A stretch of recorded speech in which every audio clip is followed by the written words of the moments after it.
Hallelujah. Hallelujah. Akọrin yìí torí pé àánú la rí gbà. Mo dúpẹ́ mo rí àánú gbà. Mo dúpẹ́ mo rí àánú gbà. Torí kì í ṣe gbogbo ènìyàn lórí. Ó jẹ́ sọ́ọ̀tì yẹn. Mo dúpẹ́ mo rí àánú gbà. Ó ṣe Ọlọ́run. Mo dúpẹ́. Lórí kí n ṣe gbogbo ènìyàn lórí àdúrà. Àánú rẹ̀ ló ń sọ̀rọ̀ bàbá. Agbára mi máa sọ̀rọ̀ ìwọ ni ó sọ̀rọ̀. Àánú rẹ̀ ló ń sọ̀rọ̀. Àbí àánú kọ́. Bàbá agbára mi máa sọ̀rọ̀ ìwọ ni. Àánú rẹ̀ ló ń sọ̀rọ̀. Bàbá agbára mi máa sọ̀rọ̀ ìwọ ni. Ẹ̀yin ọmọ Ọlọ́run, àánú lèmi àti yín rí gbà. Àánú Ọlọ́run ló ń sọ̀rọ̀ lórí ayé wa. Bí kò bá sí ti àánú Ọlọ́run, níbo lèmi àti wọ ìbá wà? Tí kò bá sí orí ọ̀fẹ́ Ọlọ́run, níbo lèmi àti wọ ìbá ti gbà lọ? Ṣùgbọ́n nítorí pé àánú Ọlọ́run ó gbé wa ró. Àánú Ọlọ́run jẹ́ kí ayé wa ó nítumọ̀. Àánú Ọlọ́run fi àyè gbà wá. Àánú Ọlọ́run ni tí èmi àti yín kò parun. Àánú Ọlọ́run nítorí pé Olúwa dá wa sí. Fún ìdí èyí gbé ohùn ọpẹ́ sókè. Sọ pé bàbá olórí ọ̀fẹ́, èmi dúpẹ́ lọ́wọ́ rẹ torí pé o fi àánú rẹ gbé mi ró, torí pé o fi àánú rẹ dá mi sí. Ó yá sọ ọ́ di àdúrà.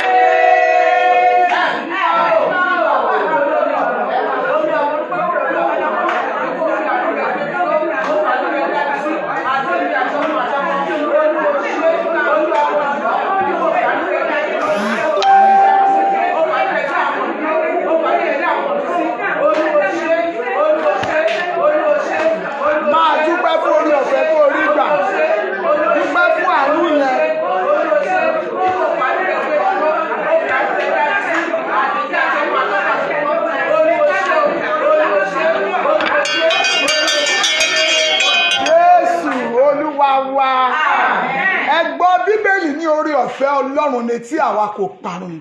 Tí kò bá sí orí ọ̀fẹ́ Ọlọ́run, ọmọ yẹn lọ sí ipò ìlóyún, ó bímọ láyọ̀. Bí kò bá sí orí ọ̀fẹ́ Ọlọ́run ni àwọn ènìyàn rìnrìn àjò lórí òkè yìí, a gbàdúrà wọ́n lọ láyọ̀ wọ́n sì padà láyọ̀. Tí kò bá ṣe pé orí ọ̀fẹ́ Ọlọ́run ni ẹ̀mí mímọ́ ń jẹ́rìí ara rẹ̀ ó pa wá mọ́. Ẹ̀yin ọmọ Ọlọ́run, ẹ jẹ́ a tún fi ohùn ọpẹ́ wa ké rárá sí Olúwa.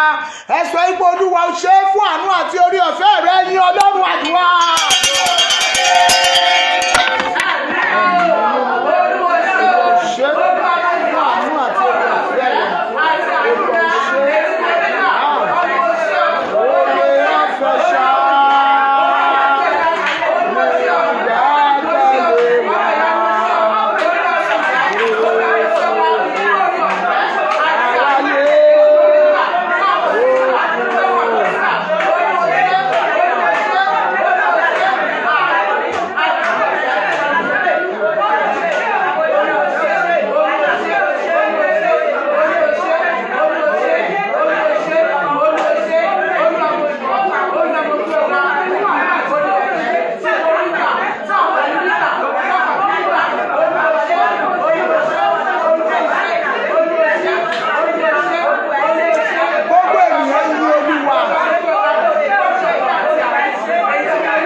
wa. Ọlọ́run onímájẹ̀mú ńlá. Ọlọ́run májẹ̀mú tó ń jọba lórí òkè yìí. Ọlọ́run tó ń jẹ́rìí agbára ẹ̀ pò ní Ọlọ́run. Ọlọ́run tí kò yí padà nínú ayé wa. Ọlọ́run tí ò kọ̀ wá sílẹ̀. Ọlọ́run tó fi agbára rẹ̀ wọ̀n lórí èmi àti àwọn ènìyàn yìí. Àwa kan sára sí aṣọ ipò ṣe fún orí ọ̀fẹ́ rẹ̀. Ọlọ́run gba ọpẹ́ wa. A ti wá lónìí, Olúwa fi ara rẹ̀ hàn. Nínú ìpàdé tòní má jà lọ lásán. Orí ọ̀fẹ́ rẹ̀ Olúwa jẹ́ kó tó fún wa. Orí ọ̀fẹ́ rẹ̀ jẹ́ kó mú wa rí àánú gbà. Olúwa gbọ́ àdúrà. Bí a ti lọ nínú ọ̀rọ̀ rẹ̀, Olúwa darapọ̀ mọ́ wa. Jẹ́ kí ọ̀rọ̀ ẹnu mi àti ìṣàrò ọkàn àwọn ènìyàn rẹ̀ kó jẹ́ ìtẹ́wọ́gbà ní ojú rẹ̀. Ní orúkọ Jésù Kristi Olúwa wa. Àmín. Àmín. Àmín ní orúkọ Jésù. Alààyè ké hallelujah. Ká tó lọ jókòó ẹ jẹ́ ká jọ kọrin. Oore ọ̀fẹ́ ṣá lè gbẹ́kẹ̀lé mi. Jésù kò fún aráyé. Ó kò fún mi pẹ̀lú oore ọ̀fẹ́ ṣá o. Oore ọ̀fẹ́ ṣá. Ó jẹ́ gbóhùn sókè. Nígbẹ́kẹ̀lé wa. Jésù kò fún aráyé. Ó kò fún mi pẹ̀lú. Mo sọ ní orúkọ Olúwa pé orí ọ̀fẹ́ Kristi èyí tí a wà lábẹ́ rẹ̀ yìí àwa ò ní ṣì í lò. Orí ọ̀fẹ́ yẹn yóò tó fún èmi àti bẹ́ẹ̀ ni yóò bí ìyanu fún ayé wa. Jésù Olúwa wa. Àmín. Àmín. Àmín ní orúkọ Jésù. Praise the Lord. Àwọn ọmọ Ọlọ́run ẹ jẹ́ ká jókòó. Mo fi àsìkò yìí kí àwọn ọmọ Ọlọ́run pé a káàbọ̀ sí ìpàdé Ṣílò tòní. Bí Kristi bá fa bíbọ̀ rẹ̀ sẹ́yìn, a ó ṣe ọ̀pọ̀ rẹ̀ ní ayé. Mo fi àsìkò yìí kí akẹ́kọ̀ọ́ ajíhìnrere wa fún iṣẹ́ wọn láàrin wa lórúkọ Jésù. Ẹ̀mí mọ́ yóò túbọ̀ ròyìn ní agbára. Ẹ̀mí tẹ́ ó fi ṣe débi èrè, Ọlọ́run yóò fi fún yín. Ẹ wá gbọ́ nígbà tí ògo ìjọ ìbá ń búyọ, akẹ́kọ̀ọ́ ajíhìnrere yìí á ní fi yín ṣàwátì. Bí ẹ ti ń wúlò fún orí òkè yìí, Ọlọ́run májẹ̀mú yóò túbọ̀ tún ayé yín ṣe. Ju bí ẹ ti lérò lọ, my God shall decorate you. In the name of Jesus. Gbogbo wa pátátá wá sí ìpàdé tòní, Ọlọ́run ìpè mi yóò tún ayé yín ṣe. Ẹ̀mí mọ́ yóò fi ọwọ́ agbára rẹ̀ yóò fi dì wá mú. Ní ìkẹyìn a ó fi ìjọba ọ̀run ṣèrè jẹ. Nílé ológo a ò ní dẹni ìtanu. Jésù Olúwa wa. Mo sì kí àwọn ọmọ ìjọ wa lórí afẹ́fẹ́ náà bákan náà. Fún ẹ̀yin tẹ́ ń darapọ̀ mọ́ wa lórí afẹ́fẹ́. Lórúkọ Jésù ẹ ò ní dá lólé ayé yín. Ẹ̀yin ènìyàn wa lórí afẹ́fẹ́, orí ọ̀fẹ́ Kristi tẹ́ ti rí gbà ẹ ò ní ṣì lò. Ẹ̀mí àṣì lórí ọ̀fẹ́ kò ní bàlẹ̀ ayé yín. Ẹ̀mí mọ́ yóò gbé yín ró. Mo kí wa pé a kú Ṣílò tòní, a ó ṣe ọ̀pọ̀ rẹ̀ láyé. Lónìí ohun tí Olúwa ní kí n fi bá wa sọ̀rọ̀ òun ní orí ọ̀fẹ́. Somebody shout hallelujah. Mo fẹ́ kẹ́ jẹ́ ká lọ sínú ìwé mímọ́ kí n tó yànnàná orí ọ̀fẹ́ yẹn. Mo fẹ́ ká ṣí Bíbélì wá sínú ìwé Hébérù orí 4 ẹsẹ̀ 19. Kẹ́nìkan ṣí ìwé Kọ́ríńtì kínní orí 15 ẹsẹ̀ 10. Kẹ́nìkan ṣí Psalm 84 verse 11. Ó jẹ́ ìpele Bíbélì mẹ́ta. Somebody shout hallelujah. Hallelujah. Ìpele àkọ́kọ́ ìwé Hébérù orí 4 ẹsẹ̀ 14. Ṣé má ṣe ń pe Bíbélì yẹn mo fẹ́ kẹ́ máa pè sínú yín ẹ má pè jáde. Somebody shout hallelujah. Hallelujah. Hébérù orí 4 ẹsẹ̀ 14. Hebrews chapter 4:16. 1 Corinthians 15:10. Then Psalm 84:11. Ẹni tó bá ti rí kí wọ́n ka ọ̀rọ̀ Ọlọ́run. Hebrews 4:16. Yes. Ẹ ka ọ̀rọ̀ Ọlọ́run. Nítorí náà. Ẹ ká ọ̀rọ̀ Ọlọ́run. Nítorí náà ẹ jẹ́ kí a wá sí ibi ìtẹ́ orí ọ̀fẹ́ pẹ̀lú ìgboyà. Nítorí náà ẹ jẹ́ kí a wá sí ibi ìtẹ́ orí ọ̀fẹ́ pẹ̀lú ìgboyà. Kí a lè rí àánú gbà.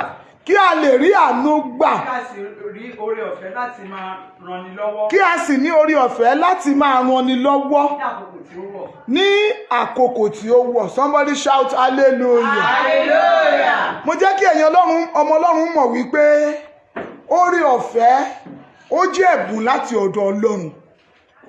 The grace is a gift from God.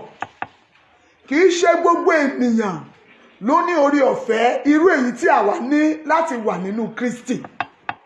Oore ọ̀fẹ́ yẹn kì í ṣe gbogbo ènìyàn la fi fún.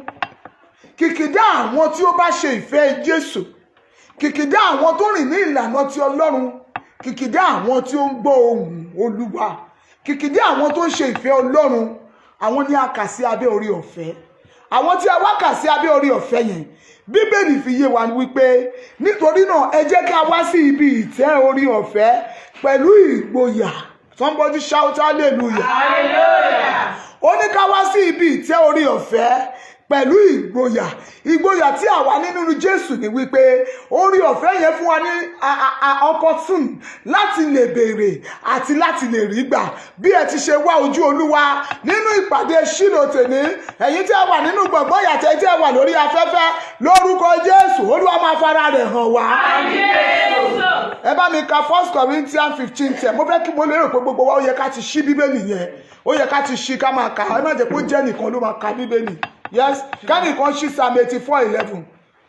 Ṣùgbọ́n nípa oore ọ̀fẹ́ Ọlọ́run. Mo rí bí mo ti rí. Ẹ ká ọ̀rọ̀ Ọlọ́run. Oore ọ̀fẹ́ tí a fi fún mi. Oore ọ̀fẹ́ tí a fi fún gbogbo wa. Kò sì jẹ́ asán. Kì í ṣe asán náà. Ṣùgbọ́n mo ṣiṣẹ́ lọ́pọ̀lọpọ̀ ju gbogbo wọn lọ. Ẹ wo ìránṣẹ́ Ọlọ́run kan ló ń sọ̀rọ̀ bẹ́ẹ̀. Ó lóun ṣiṣẹ́ lọ́pọ̀lọpọ̀ ju gbogbo ẹ ká ọ̀rọ̀ Ọlọ́run mà. Ṣùgbọ́n kì í ṣe èmi. Yes. Bí kò ṣe oore ọ̀fẹ́ Ọlọ́run. Bí kò ṣe ni mo sọ fún alẹ́ kan pé the grace is a gift from God. Tí Ọlọ́run bá fún yín ní oore ọ̀fẹ́, look, ẹ máa wá ara yín bíi pé àbẹ́mi ni àbẹ́mi kọ́. Tí oore ọ̀fẹ́ Ọlọ́run bá pọ̀ sí fún ọ, òun ló mú kí ènìyàn jẹ́ alààyè. Lábẹ́ oore ọ̀fẹ́ ni ènìyàn wà, ni ènìyàn fi ń wà láyé. Láìsí oore ọ̀fẹ́ Ọlọ́run, there's nothing we can do. But by God's grace, everything is possible. Ní orúkọ Olúwa, oore ọ̀fẹ́ Kristi yóò tó fún èmi àti yín. Àmín Jésù. Ẹ káàárọ̀ Ọlọ́run mà. Tí ó wà pẹ̀lú mi.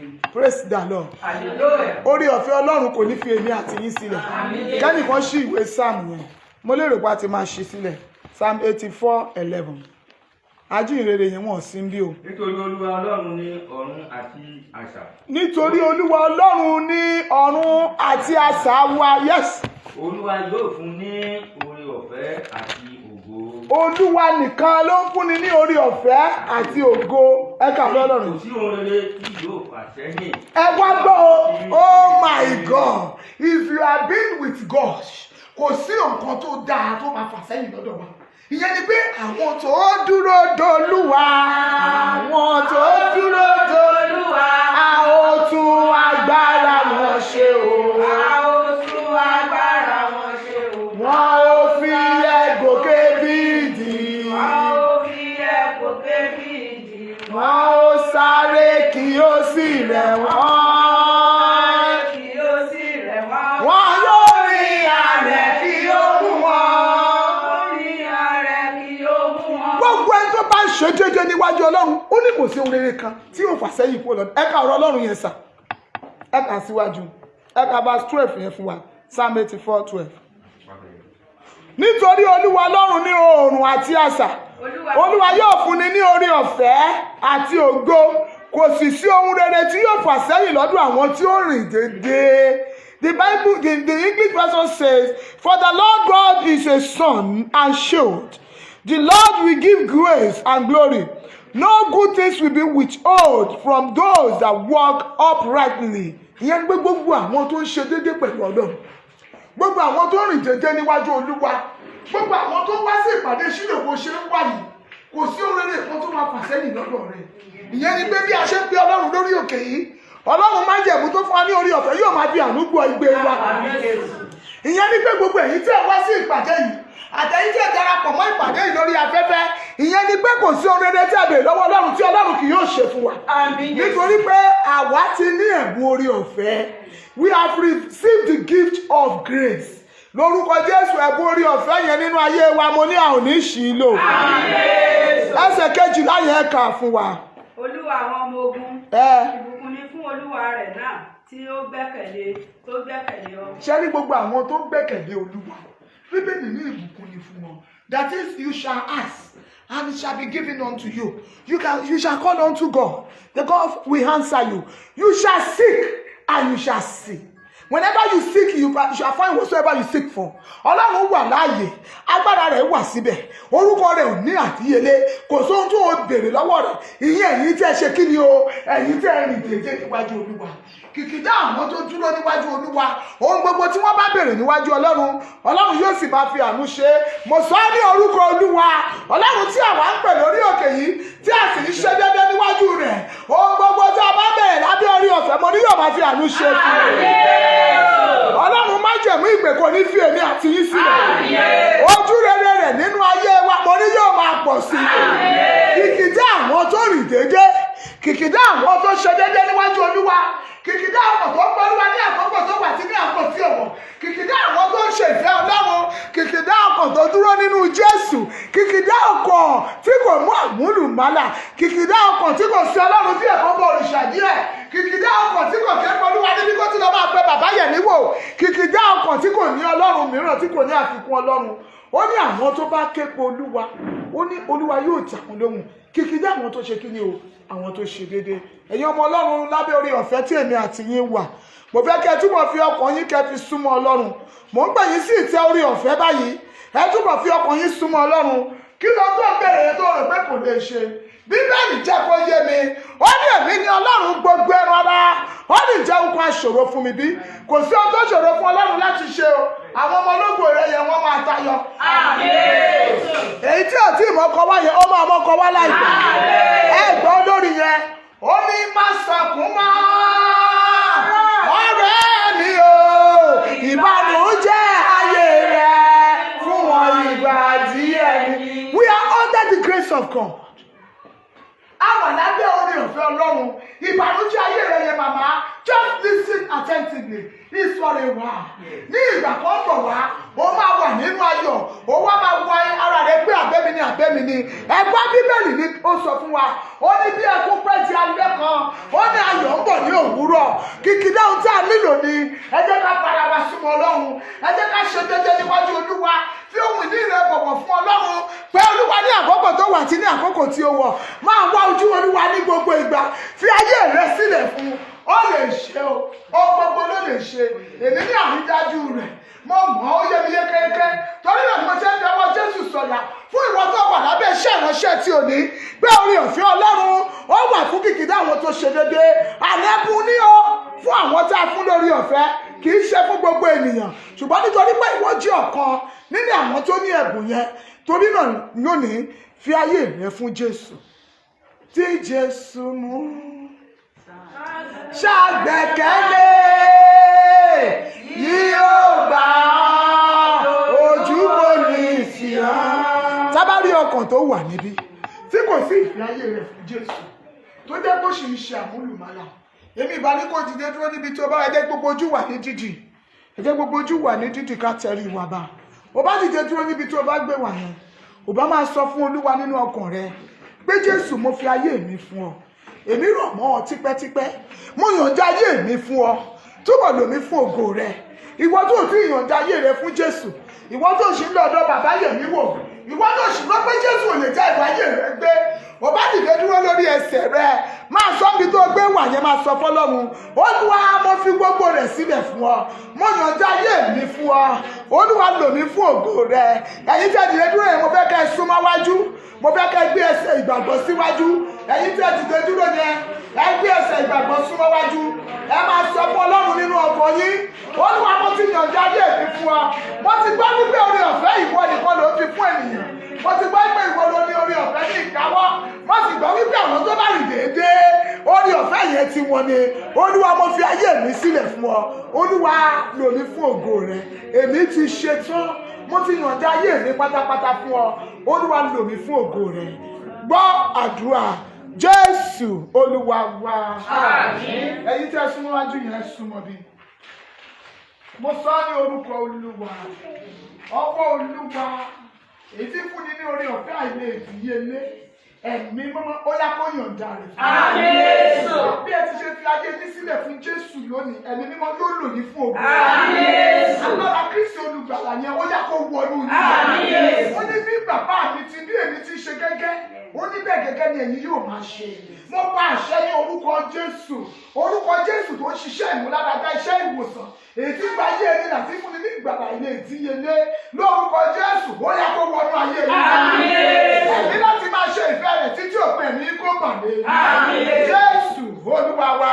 Àmín. Àmín. Àmín lórúkọ Jésù. Mo ti fi gbọ́ èmi ti mú, mo ti fi gbogbo rẹ̀ sílẹ̀ fún ọ lóò, kémi lè jẹ́ tirẹ̀ nìkan títí ayé mi. Àwọn ọmọ olóyè jẹ́ ká dìde dúró, a fẹ́ lọ gbàdúrà. Ẹ pé Jésù ní ìgbà kan, ẹ ní bàbá mi o, orí ọ̀fẹ́ rẹ ni mo fẹ́ nínú ayé mi, Olúwa yọ̀ǹda rẹ̀ fún mi, mú mi lo orí ọ̀fẹ́ yìí títí òpin ẹ̀mí mi, ó yá sọ́ọ́dí àdúrà.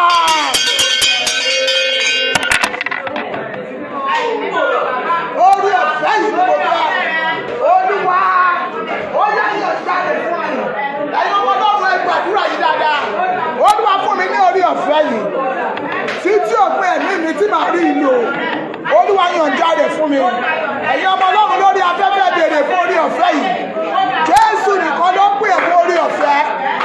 Kò tún sí ìgbàlà lọ́dọ̀ ẹlòmíràn ní ọ̀rọ̀ Ọlọ́run sọ. Bí kò ṣe ọ̀dọ̀ bàbá mi tí bẹ lọ́run tí ṣe Jésù olùgbàlà. Béèrè fún ẹ̀bùn orí ọ̀fẹ́. Sọ fún Ọlọ́run. Olúwa yọ̀ǹda orí ọ̀fẹ́ ní kíkún fún mi. Máa béèrè fún orí ọ̀fẹ́ yẹn.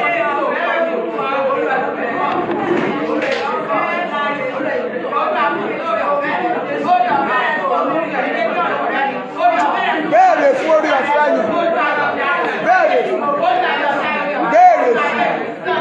Olúwa yọ̀ǹda orí ọ̀fẹ́ kíkún sí ayé mi. Etí máa fi ṣe ìfẹ́ rẹ títí òpin ẹ̀mí mi. Olúwa jọ̀wọ́ yọ̀ǹda rẹ̀. Béèrè fún orí ọ̀fẹ́. Orí ọ̀fẹ́ yẹn tìrẹ nìkan ni o. Ọlọ́run ló ní ó sì lè pín. Òun ló pín báyìí, ó ṣetán láti pín ní ọ̀dọ̀ rẹ̀. Máa béèrè fún orí ọ̀fẹ́ Ọlọ́run. Jésù Kristi Olúwa wa. Ẹ jẹ́ á sọ fún Ọlọ́run nígbà tí orí ọ̀fẹ́ bá dé, àánú á dé, á dẹ̀ bá ń pa wà la mọ̀ ọ́ ṣe. Ẹ pariwo sókè, Olúwa lábẹ́ orí ọ̀fẹ́ rẹ tí mo wà yìí, Olúwa fún mi ní ìbùkún àánú àìlè ìdíyelé, jẹ́ kí àánú rẹ púpọ̀ kó wọnú ayé mi. Ẹ gbàdúrà. Ẹ̀mí mímọ́ o, Olúwa lábẹ́ orí ọ̀fẹ́ rẹ tí mo wà yìí, Olúwa fún mi ní àánú àìlè ìdíyelé.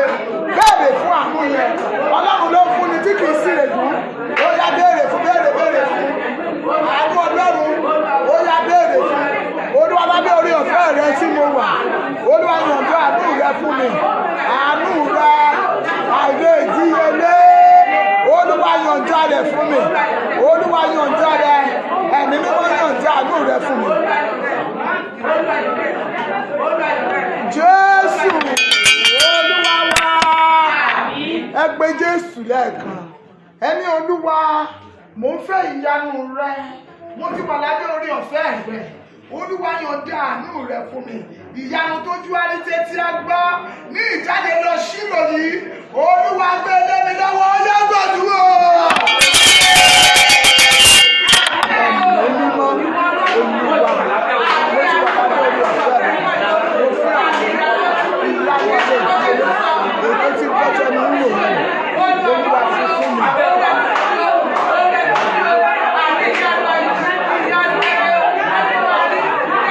Béèrè fún ìyanu yẹn. Olúwa yọ̀ǹda rẹ̀ fún mi. Ìyanu tó jẹ́ ẹni tó ti ẹ gbọ́.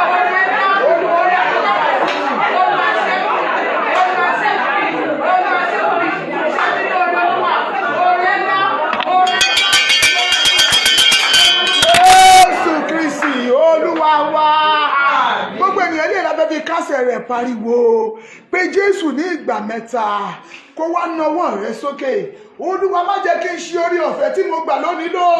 Olúwa fún mi ní orí ọ̀fẹ́ láti lo orí ọ̀fẹ́ yìí títí dọjọ́ ogbó mi. Ó yá gbàdúrà orúkọ Jésù, ní orúkọ Jésù, ní orúkọ Jésù. Ẹ̀mí mímọ́, Olúwa orí ọ̀fẹ́ tó fún mi tí mo wà lábẹ́ rẹ̀ yìí. Olúwa má jẹ́ kí n ṣì í lò. Sọ fún Ọlọ́run, Olúwa má jẹ́ kí n ṣe orí ọ̀fẹ́ lù. Olúwa má jẹ́ ṣì í lò. Orí ọ̀fẹ́ tó fún mi yìí. Olúwa má jẹ́ kí n ṣì í lò. Mú mi lò títí ọjọ́ ogbó mi. Fún mi ní orí ọ̀fẹ́ rẹ láti lo orí ọ̀fẹ́ yìí títí lọ́jọ́ ogbó. Àánú rẹ má jẹ́ ó fi mí sílẹ̀. Jésù Kristi Olúwa wa. Ọlọ́run ẹ̀mí mímọ́, tìrẹ ni agbára, tìrẹ ni ipá. Orí ọ̀fẹ́ yẹn ìwọ ló ní, ó sì ń pè fún àwọn tó rìn déédéé nínú rẹ̀. Ọlọ́run àwọn ènìyàn rẹ rèé o, àwa dúró níwájú rẹ lówùúrọ̀ yìí. Orí ọ̀fẹ́ rẹ àìlè ìdíyelé, Olúwa ó yá fi dá wa lọ́lá. Your unlimited grace, ẹ̀mí mímọ́ ó yá yànjá rẹ̀ fún wa. Bá a ti ń lọ sínú ayé, orí ọ̀fẹ́ rẹ lábẹ́ rẹ̀ jẹ́ kí àánú rẹ àìlè ìdíyelé kó jẹ́ ìpín wa. Ìyanu tó ojú rí tẹ́tí ń gbọ́ lábẹ́ orí ọ̀fẹ́ yìí, Olúwa yànjá rẹ̀. Mo sọ ní orúkọ Ọlọ́run àwọn ọmọ ogun, Ọlọ́run ìpè yìí tí kò ní àmúlùmálà. Mo fi agbára rẹ̀, mo fi sọ̀rọ̀, mo fi sọ̀yà, mo sọ sínú ayé ẹ̀yin ènìyàn yìí pé bí ẹ ti ń jáde lọ, àánú àìlè ìdíyelé lábẹ́ orí ọ̀fẹ́ yìí ó yẹ máa gbà. Ilẹ̀kùn ìyanu ètí ẹnikẹ́ni ò lè tì mọ́. Káàbà sẹ́kẹ̀dẹ̀ ẹ̀ kàbàdà. Ọlọ́run ìpè májẹ̀mú orí òkè yìí ó yá kó yànjá rẹ̀ fún mi. Bẹ́ẹ̀ ti ń jáde lọ ẹ̀yin ènìyàn yìí, ẹ lọ rí àánú gbà. Olóore tuntun ó yá kó wá ayé yìí. Ìyanu tí ò ṣe é fọwọ́ bò lábẹ́ orí ọ̀fẹ́ yìí ó yá máa gbà. Ilẹ̀kùn ìyanu tuntun ètò ojú wa rí kẹ́ni ó máa sọ nípa rẹ̀. Mo sọ ní orúkọ Olúwa, Ọlọ́run má jẹ̀mú orí òkè ó yá kó máa ṣí fún mi. Ẹ̀yin ènìyàn Ọlọ́run ẹ lọ kẹ́ ẹ lọ rí àánú gbà. Ọ̀nà òtún dí mọ́ yín mọ́. Ilẹ̀kùn ìyanu tó ṣí yẹn, alágbára tó bá dúró pé òun ó tì í lórúkọ Jésù Olúwa kó jẹ́ kó fẹ̀mí rẹ̀ tì. Àánú Ọlọ́run ojoojúmọ́ kó máa sọ̀rọ̀. Ẹ̀yin ènìyàn yìí ẹ ò ní ní ìfarapa. Bẹ́ẹ̀ tí ń jáde lọ, ogun ayé ò ní borí yín. Àánú Ọlọ́run nínú ayé mi àti yín yóò máa fọhùn. Ojú rere rẹ̀ àìlè ìdíyelé yóò jẹ́ ìpín wa. Ẹ jáde lọ kẹ́ ẹ lọ forí kó ire. Àánú Ọlọ́run kó sọ̀rọ̀ nínú ayé. Bẹ́ẹ̀ lórí o, àṣẹ ìpè yìí gùn kò yí padà. Jésù Kristi Olúwa wa. Àmín, àmín, àmín ní orúkọ Jésù. Praise the Lord. Hallelujah. Mo dúpẹ́ pé mo rí àánú gbà. Mo dúpẹ́ pé mo rí àánú gbà. Mo dúpẹ́ pé mo rí àánú gbà lọ́wọ́ àpáta ayérayé. Mo dúpẹ́ pé mo rí àánú. Ó sọ pé mo dúpẹ́ ọwọ́ ẹ̀yà. Mo dúpẹ́ pé mo rí àánú gbà lọ́wọ́ àpáta ayérayé. Lọ́wọ́ àpáta ayérayé. Lọ́wọ́ àpáta ayérayé. Lọ́wọ́ àpáta ayérayé. Lọ́wọ́ àpáta ayérayé. Mo dúpẹ́ pé mo rí àánú gbà. Mo dúpẹ́ pé mo rí àánú gbà. Mo dúpẹ́ pé mo rí àánú gbà lọ́wọ́ àpáta ayérayé. Lórúkọ Jésù, a ò ní ṣí orí ọ̀fẹ́ yìí lò. Bá a ti rí ìgbà yóò jẹ́ àjẹmọ́nù. Ẹ jẹ́ ká mú ìdá mẹ́wàá àti ọrẹ wa dání. Ìdá mẹ́wàá yìí lórúkọ Jésù, Ọlọ́run kó yà sí mi.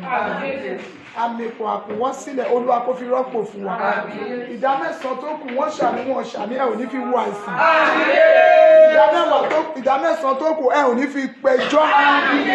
Nínú ìdámẹ́wàá tó kù ẹ ò ní rógun àgbékiri lórí ẹ̀. Ìdámẹ́wàá tó mú wá Ọlọ́run yóò máa bùkún fún wa. Mẹ́sàn tó kù yóò jẹ́ àjẹmọ́nú rẹ̀. Ọrẹ wà rè Olúwa kó yà sí. Àmì ipò àkúnwọ́ sílẹ̀ Olúwa kó fi rọ́pò. Gbogbo ọjọ́ Ṣílò tó mú ọrẹ wá ò ní mọ ìbànújẹ́. Ẹ̀mí mímọ́ yóò máa bùkún rẹ̀. Orí ọ̀fẹ́ Kristi náà ayé wa kò ní tán. Jésù Olúwa wa. Àmín, àmín, àmín lórúkọ Jésù. Akọrin. Sànjà mẹ́wàá rẹ̀. Sànjà mẹ́wàá rẹ̀. Ètò Olúwa yóò bùkún. Ìdá mẹ́wàá ọrẹ. Sànjà mẹ́wàá rẹ̀. Sànjà mẹ́wàá rẹ̀. Ètò Olúwa yóò bùkún. Ìdá mẹ́wàá jẹ́ dandan ọ̀rẹ́ kan Olúwa. Ìdá mẹ́wàá jẹ́ dandan ọ̀rẹ́ kan Olúwa. Ó lè rí náà ó bàjẹ́ nínú mi. Ìbájẹ́ rí òkú tàbí dára fún ọ. Ìdá mẹ́wàá jẹ́ dandan ọ̀rẹ́ kan Olúwa. Ìdá mẹ́wàá jẹ́ dandan ọ̀rẹ́ kan Olúwa. Ó lè rí náà ó bàjẹ́ nínú mi. Ìbájẹ́ rí òkú tàbí dára fún ọ.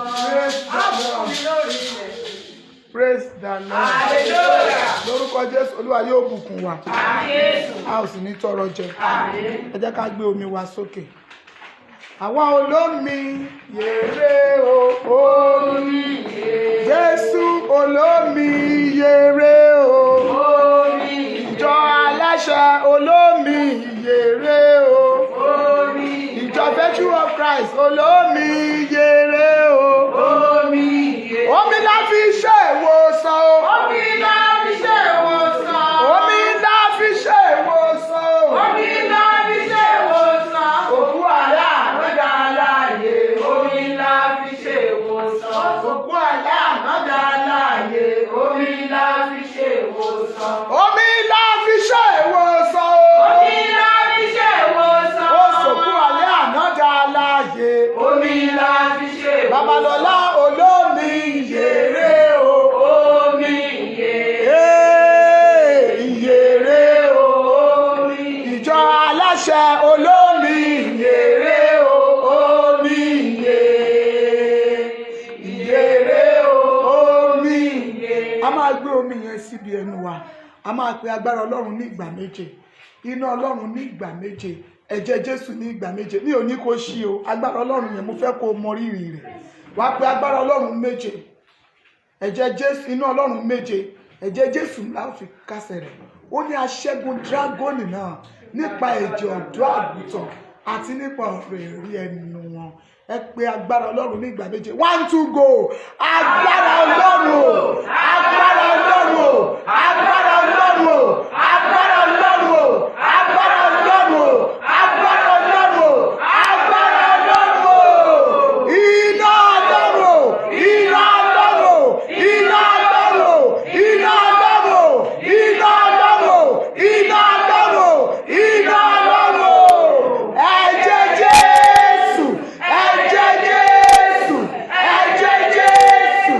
Ẹ̀jẹ̀ Jésù. Ẹ̀jẹ̀ Jésù. Ẹ̀jẹ̀ Jésù. Ẹ̀jẹ̀ Jésù. Bíbélì wípé ọwọ́ ọ̀tún Olúwa ilé ìṣọ́ agbára ni olódodo sáwọ́bẹ̀ ó sì rí ìyè. Ọ̀rọ̀ Ọlọ́run sọ wípé iná Olúwa iná ajónirun ni. Bẹ́ẹ̀ ni ọ̀rọ̀ Ọlọ́run wípé ẹ̀jẹ̀ Jésù ẹ̀jẹ̀ ìràpadà. Mo wí ní orúkọ Olúwa sí ẹ̀yin ọkàn tí ẹ gbé omi sókè tẹ ẹnu ọwọ́ mi sókè. Agbára Ọlọ́run alààyè ó yá kó wọnú omi yìí. Iná Ọlọ́run tí jó ogun ó yá kó wọnú omi yìí. Ẹ̀jẹ̀ Jésù ẹ̀jẹ̀ ìwẹ̀nùmọ́ni ẹ̀jẹ̀ tí kú rí tó sá ẹ̀jẹ̀ tí àìsàn rí tó sá ẹ̀jẹ̀ tó gún rí tó parí lórúkọ Jésù ó yá kó wọnú omi yìí. Ọ̀rọ̀ mẹ́ta dá dárúkọ rẹ̀ sínú omi ó yá kó ṣèdìdì. Orúkọ Jésù mo ní kó ṣètùtù rẹ̀. Agbára Ọlọ́run, iná Ọlọ́run, ẹ̀jẹ̀ Jésù ó yá kó ṣiṣẹ́ agbára. Omi ó yá lọ ṣiṣẹ́ agbára. Tẹ́ ẹ bá ti ń lo omi, gbogbo ogun nínú ayé yìí, omi kó máa jòrò. Bẹ́ẹ̀ bá ti gbé omi wọnú ilé yín lórúkọ Jésù, ẹ̀jẹ̀ Jésù tó dà yìí, ó yá kó lé ogun jáde. Omi ó yá ṣiṣẹ́ agbára. Ọwọ́ Olúwa kó pààrọ̀ ọwọ́. Agbára Ọlọ́run kó nawọ́ agbára. Ẹ̀jẹ̀ Jésù kó fi agbára rẹ̀ hàn. Ẹ̀yà omi ìsí mímọ́ ní orúkọ ti Bàbá àti ní ti Ọmọ àti ní ti Ẹ̀mí mímọ́. Jésù Kristi Olúwa wa. Nípasẹ̀ omi ẹ̀yin ọmọ Ọlọ́run, ẹ lọ kẹ́ lọ mú ẹ̀rí wa. Jésù Olúwa wa. Tó bá jẹ́ wọ́n ló ní kó ṣí omi yẹn mu díẹ̀ ń bẹ̀ kó tó máa gbé ìtókù lọ sílé.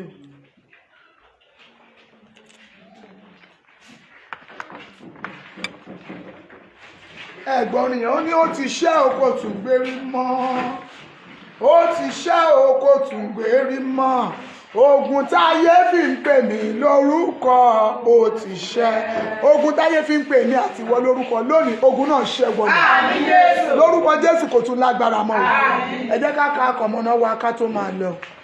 Ó ní nítorí ayọ̀ lẹ́ ò fi jáde, àlàáfíà lẹ́ ò fi tọ́ yín. Nítorí ayọ̀ lèmi yóò fi jáde, àlàáfíà lẹ́ ò fi tọ́ mi. Nítorí ayọ̀ ní gbogbo wa yóò fi jáde, àlàáfíà lẹ́ ò fi tọ́ wa. Àmín, àmín, àmín ní orúkọ Jésù. Ẹ dá ọba yìí orí ọ̀fẹ́.